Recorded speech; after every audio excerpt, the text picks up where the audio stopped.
বাংলাদেশে যখন কেউ সেভেন সিস্টার নিয়ে কথা বলেন, সাথে সাথেই ভারতের রাজনীতিবিদরা কেউ কেউ মনে করিয়ে দেন ভারতের পরমাণু বোমা আছে, বাংলাদেশের উচিত সাবধানে কথা বলা।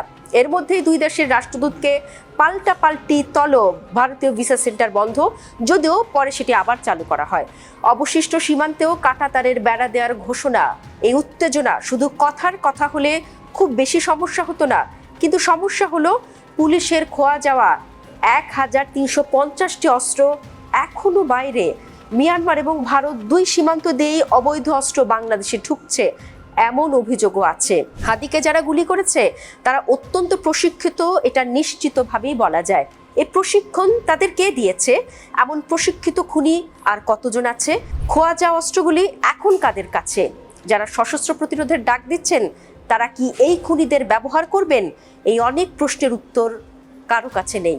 2008-এর পর আর গ্রহণযোগ্য নির্বাচন হয়নি, ভোট দিতে পারেননি মানুষ। 17 বছর ধরে মানুষ অপেক্ষায়। সে অপেক্ষার অবসান হবে নাকি অনাকাঙ্ক্ষিত সংঘাতের দিকে এগিয়ে যাবে বাংলাদেশ?